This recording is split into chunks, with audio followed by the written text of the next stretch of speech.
Hello everyone, this is Joshua Smith of Apollo's Artifacts.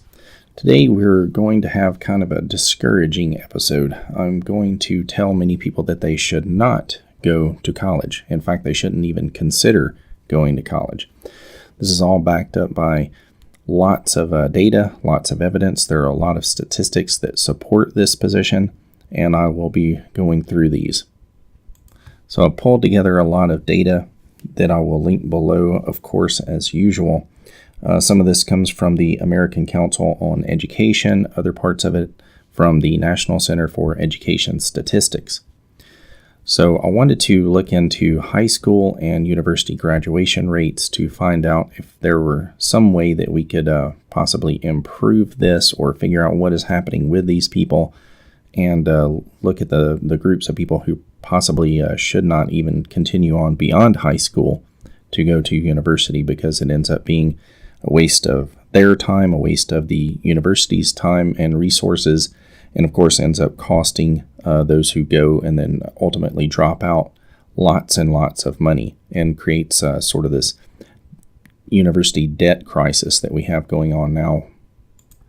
So the average student loan debt right now per individual is approximately $37,000. The aggregate figure overall is about $1.48 trillion as of 2018. And those numbers are shocking, and they just scream out that there has to be a better way to deal with these problems, and at least one of those approaches would be to keep out people, or for people to opt to not go to university who should not be there at all to begin with. So when we look, for example, at high school graduation rates, you find that the number there, which has actually been increasing over the last 20 years, is currently up to somewhere around 84%. The other 16% are people who, for whatever reason, just can't make it or don't want to, have no interest in it. They end up being dropouts, or they go on to pursue a GED so that they can go ahead and get into some line of work or start some business or something. But most of that 16%, of course, don't go on to start businesses or anything of that nature. Now, out of this 84% figure, you will find that somewhere around 65% go on to university level work. And then out of that, only about 25% manage to graduate within 4 years. Now, 4 years is what many people in the public think would be the standard for a 4-year university degree, but that is not actually the standard that is used by universities or some of these other centers for education statistics and whatnot. The way that they take their measurements is actually based on a 6-year measure. However, even when we take into account this broader range of the 6-year measure, this only pushes the number up to about 59%. Now, when you go back and review the numbers, think about it again. 84% graduate high school, 65% of those go on to university, 25% graduate in 4 years, and 59% graduate in 6 years.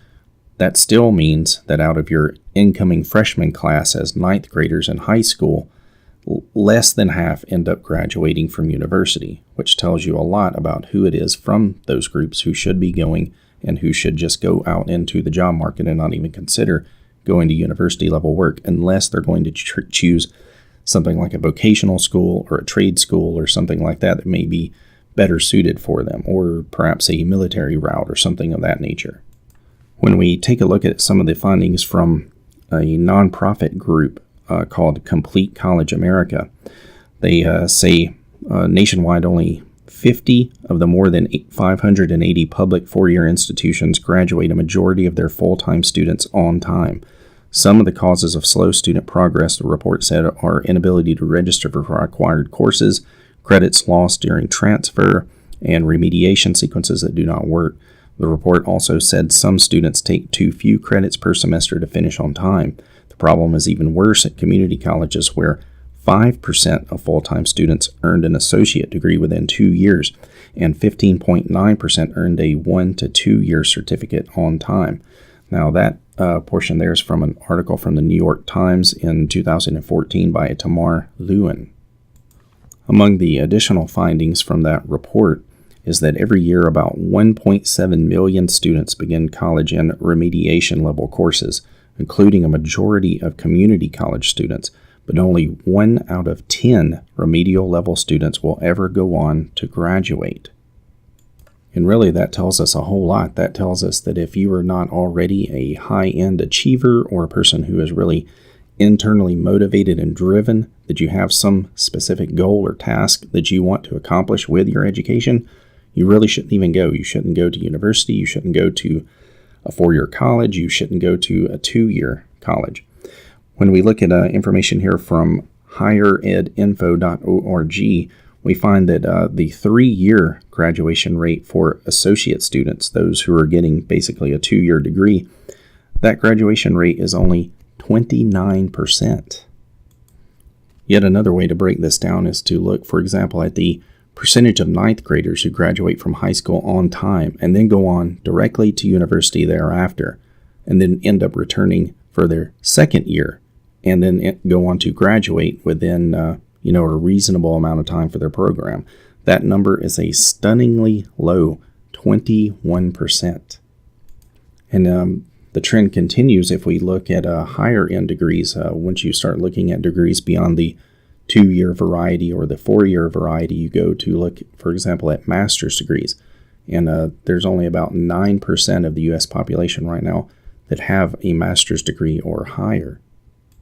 In fact, when we look at a study put together by Molly Pennington called How Many People Actually Finish Grad School, she found that only about half of Ph.D. students who start their programs end up completing those, that around 50% complete it, but it takes them almost 10 years to do so. This, of course, would be a group that is already self-selected for higher levels of motivation, higher levels of concentration, higher levels of focus, ability, and all of these other factors that go into what it takes to attain certain levels of achievement at the university level. She looked at information from something called the Ph.D. Completion Project at phdcompletion.org, and she says that though many programs claim to have a loose 5 to 7 year schedule, most programs actually end up taking much longer. 7 years is often seen as a standard number of years for completion, though the research shows that 10 years is much more realistic.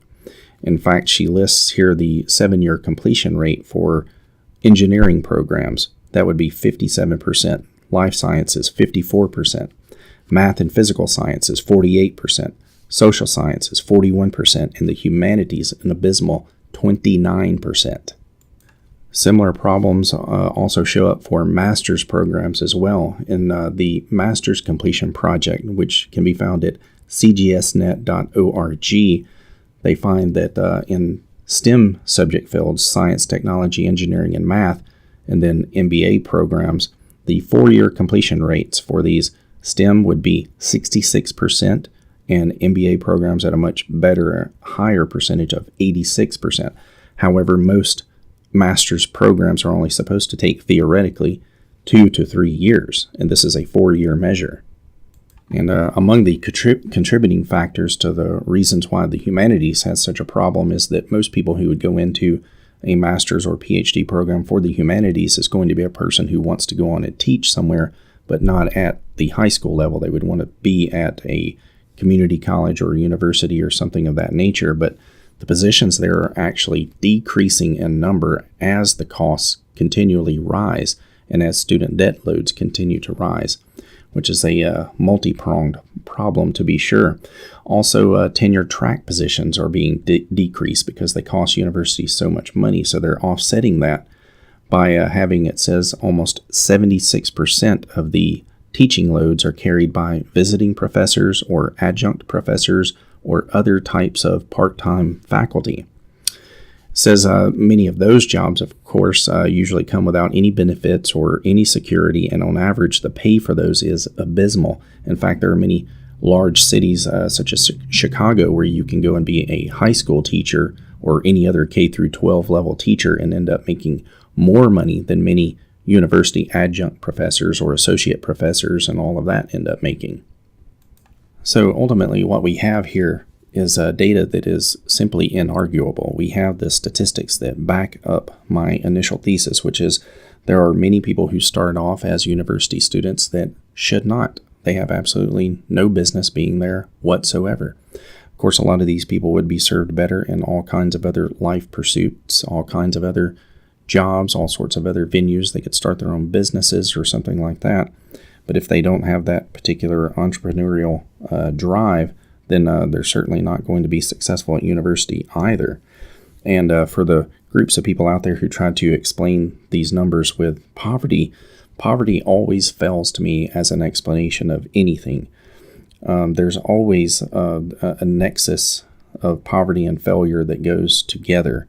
But poverty, as an explanation, it can't really account for anything in and of itself. Poverty is like the default setting for all of humanity. It is achievement that needs to be explained. It's success that needs to be explained, not failure and not poverty, because those two things were basically the ultimate baseline for all of humanity for 250,000 years of the species Homo sapiens sapiens, until we were able to hit these other levels of success when it all combined together in what we call civilization to make us able to move up to other levels. So poverty, that one is just a failure all around. It does not work as an explanation. It does not account for anything. Now, it does correlate to all kinds of other factors, but it is that correlation-causation problem that so many people get into, where they start to think that, well, because poverty is related to these other numbers in some fashion, they think that that is the explanatory factor, but it actually is not the explanatory factor. And I know this personally. I know this firsthand because I was born extremely poor, and I am not there right now. In fact, all of my friends, closest friends and family members were likewise born into varying degrees of poverty. We did not have very much of anything when any of us were young, but we've all managed to find out various ways, various paths to work ourselves out of those kinds of situations. And my concluding argument in terms of going on to university is just don't bother with taking on all the debt unless university has always been a dream of yours from the time that you were a child. No matter how much that dream may have been ideologically wrecked by the fact that leftists control all of the universities, there are ways, of course, you can work around that aspect as well, so long as you are hardened against it or prepared beforehand of what you're going to be exposed to. And certainly it was always a dream of mine from the time that I was a child, and I did not recognize the degree to which I was going to be exposed to so much leftism once I got there, and in fact was indoctrinated and brainwashed by it for many, many years. I've also been able to get away from that. But also, if you have a specific job target, or you have a field that you're planning to go and work in, and that you have to have a specific minimal level degree of 2 years or 4 years, whatever it is, say if you're going to be a nurse, or if you're going to go into something else that requires a 4-year degree, then by all means do so in order to be able to get into that line of work that you have as a target. But if you do not have something specifically like that in mind, you're very unlikely to be able to find that once you go off to university and just start picking a random grouping, like a cafeteria list of courses, and you don't even know what it is that you're looking at. And especially if you don't have a good guidance counselor, someone there who can tell you what to be looking for and all that kind of stuff, you're going to end up making a whole lot of mistakes, drowning yourself in debt, and then you're going to be really, really angry later once you get out. So that's all I have to say about that today. Please thumbs up, subscribe, share, and all those things. Thanks.